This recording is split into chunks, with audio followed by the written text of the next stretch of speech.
Hello students, Visharad பூர்வார்த்த students வந்து தமிழில் 5th கொஸ்டினுக்கான 10 mark அது கேட்டிருந்தீங்க. இடம் சுட்டி பொருள் விளக்கு ERC அது பார்க்கலாமா?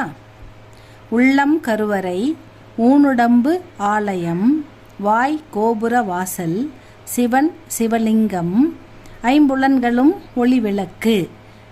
இடம் இவ்வரிகள் திருமந்திரம் என்னும் பாடப்பகுதியில் இருந்து கொடுக்கப்பட்டுள்ளது. திருமந்திரம் ஒரு அறநூலாகும். பொருள்: திருமூலர் தம் உடலை கோயிலுடன் ஓமைப்படுத்தி நம்முடைய வாய் கோயிலின் கோபுர வாசலாகும். உள்ளம் கருவறையாகும். உயிர் சக்தி சிவலிங்கமாகும். உயிர் இயங்க உதவும் ஐம்புலன்கள் சிவனின் ஒளிவிளக்காகும் என கூறுகிறார்.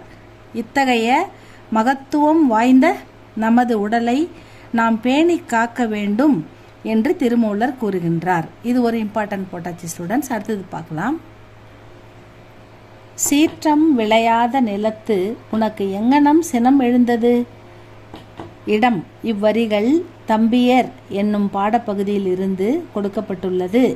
இதில் ராமகாதை பகுதியில் ராமன் இலக்குவனுக்கு இடையில் உள்ள அன்பினை குறிக்கும் வகையில் இவ்வரிகள் இடம்பெற்றுள்ளன. பொருள்: இலக்குவன் அண்ணன் ராமன்பால் பெரும் பற்றுடையவன்.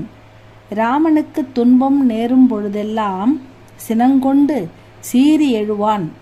சிற்றன்னை கைகேயினால் ராமன் காடு செல்ல நேர்ந்தது என்பதை கேள்வியுற்ற இலக்குவன் சிற்றன்னை கைகேயின் எண்ணம் நிறைவேற விடமாட்டேன் அப்படின்னா விடேன்னா விடமாட்டேன் அப்படின்னு சொல்கிறாரு இலக்குவன் என்று வெகுண்டு எழுந்தான். எழுவதை கண்டு எழுன்னு போட்டிருக்கு, வெகுண்டு எழுந்தான் அப்படின்னு போட்டுக்கலாம். ராமன் இலக்குவனை பார்த்து, சீற்றம் விளையாத நிலத்து உனக்கு எங்கனம் சினம் எழுந்தது என கேட்டு இலக்குவனின் சினத்தை தணிக்கிறார். நமக்கு கோபம் வரக்கூடாது, சீற்றம் விளையாத இடத்துலேருந்து பிறந்த உனக்கு எப்படி இவ்வளோ கோபம் வருது அப்படின்னு கேட்குறாருன்னு சொல்கிறாங்க. அவ்வளோதான் இது. இதுக்கப்புறம் அடுத்து இன்னொரு இம்பார்ட்டன்ட் இருக்குது. அது என்னன்னு பார்க்கலாமா? ஒரு தாய் தன் வயிற்று பிறந்த பல குழந்தைகளுள் கல்வியால் சிறப்படைந்து விளங்குபவனையே பெரிதும் விரும்புவாள். இடம் இவ்வரிகள் மதுரை மாநகர் என்னும் பாடப்பகுதியில் இருந்து கொடுக்கப்பட்டுள்ளது. இது கல்வியின் சிறப்பினை குறித்து புறநானூற்றில் உள்ள கூற்றாகும். கல்வியின் சிறப்பினை குறித்து புறநானூற்றில் உள்ள கூற்றாகும். பொருள்: ஒரு தாய் தன் வயிற்றுள் பிறந்த பல குழந்தைகளுள் கல்வியால் சிறப்படைந்து விளங்குபவனையே பெரிதும் விரும்புவாள். நன்கு கற்றவன் சொல் கேட்டு அரசனும் நடப்பான். கீழ்நிலையில் உள்ளவனும் நன்கு கல்வி கற்றிருப்பானாயின் மேல்நிலையில் உள்ளவனும் அவன் சொற்களுக்கு அடங்கி நடப்பான். எனவே கல்வியை கற்றல் சிறப்பானதுன்னு கல்வியின் சிறப்பை சொல்லியிருக்கார் ஆசிரியர். இதில் இன்னும் ஒரு இம்பார்ட்டன்ட் இருக்குது ஸ்டூடெண்ட்ஸ். இக்கனி நான் முன்னம் அனுப்பியதன்று. கனி அப்படின்னா பழம். இது உலகினும் கிடைத்தற்கரியது. இதனை நீ எங்கனம் பெற்றாய். இதான் போயம். இடம் இவ்வரிகள் இலக்கிய கனிகள் என்னும் பாடப்பகுதியில் இருந்து கொடுக்கப்பட்டுள்ளது. இவ்வரிகள் பரமதத்தன் தன் மனைவி புனிதவதியாரிடம் கூறிய கூற்றாகும்.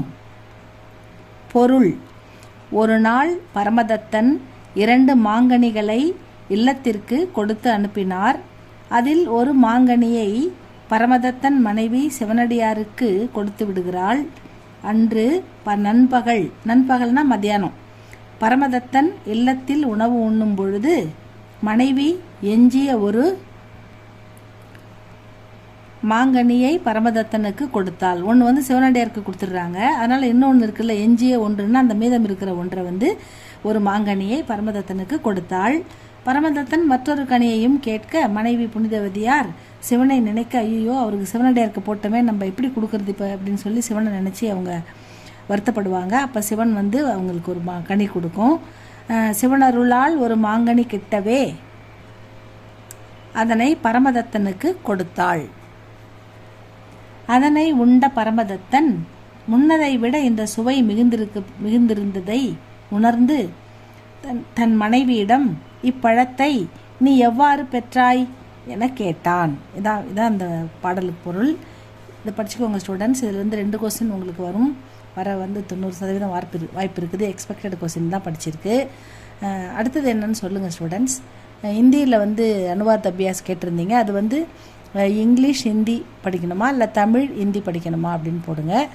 எது வந்திருக்குன்னு சொன்னால் போதுமா, பார்த்து படிச்சுக்கிறீங்களான்னு கூட சொல்லுங்கள். உங்களுக்கு பிடிச்சிருந்தா லைக் பண்ணுங்கள், சப்ஸ்கிரைப் பண்ணுங்கள் ஸ்டூடெண்ட்ஸ். தேங்க்யூ ஃபார் வாட்சிங்.